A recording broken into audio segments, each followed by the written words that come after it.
Poznajcie Zdzisia. Zdziś tak naprawdę nazywał się Zdzisław Jeziorański. Miał 13 lat i prawie dokładnie 100 lat temu rozpoczął naukę w gimnazjum w Warszawie. A to Jątek, czyli Jan Kwiatkowski, jego najlepszy kolega z klasy, z którym siedział w ławce. Zdziś lubił nie tylko Jątka, ale także jego tatę, Eugeniusza Kwiatkowskiego, który wtedy był ministrem przemysłu i handlu. Jednym z tych ludzi, którzy dla odrodzonej Polski zrobili najwięcej. Pamiętacie pewnie, że niedawno obchodziliśmy stulecie odzyskania niepodległości. To dlatego, że właśnie w 1918 roku, po I wojnie światowej, Polska odrodziła się jako niezależny kraj. Wcześniej, przez 123 lata, podzieleni byliśmy między 3 inne państwa – Niemcy, Austrię i Rosję. Możecie sobie więc pewnie wyobrazić, że sklejenie kraju z 3 kawałków wcale nie było łatwe.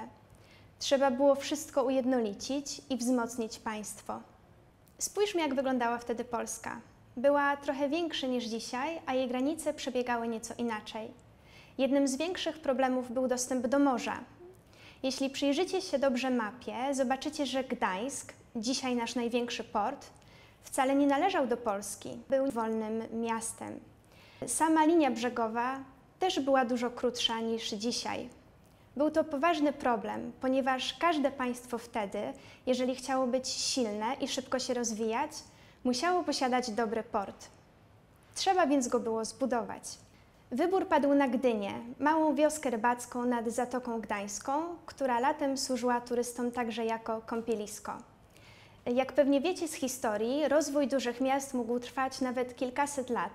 W przypadku Gdyni było jednak inaczej.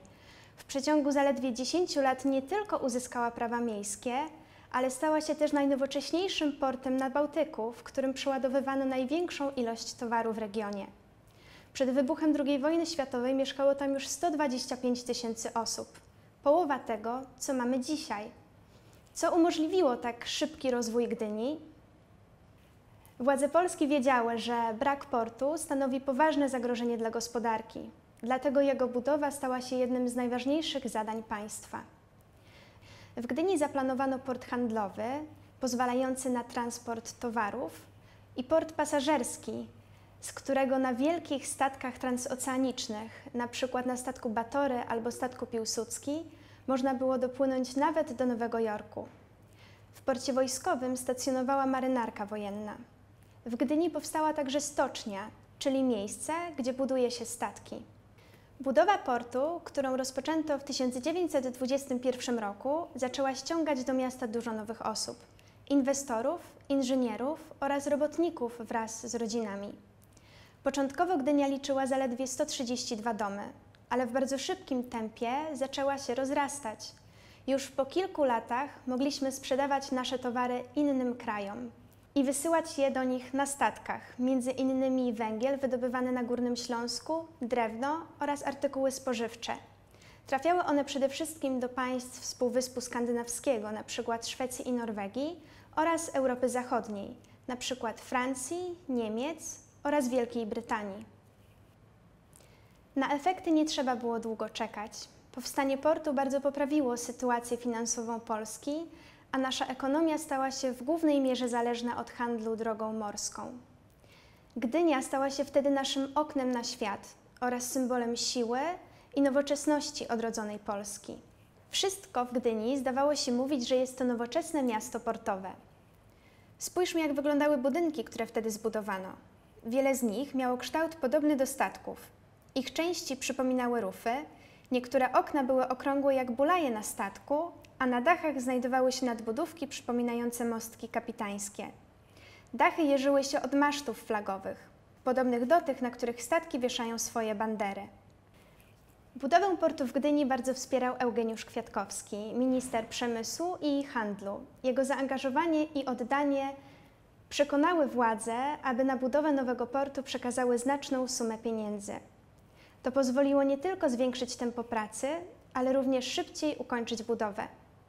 Kwiatkowski był jednym z tych Polaków, którzy po odzyskaniu przez Polskę niepodległości energicznie przystąpili do odbudowy kraju.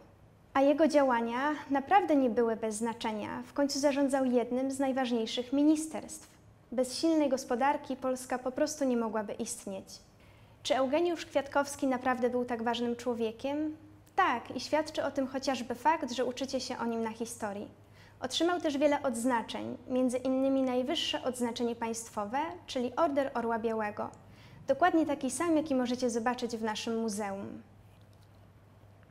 Eugeniusz Kwiatkowski podziwiany był już w czasach, gdy był ministrem. Był autorytetem wielu młodych ludzi, między innymi Zdzisia Jeziorańskiego, którego poznaliście na początku tego filmu.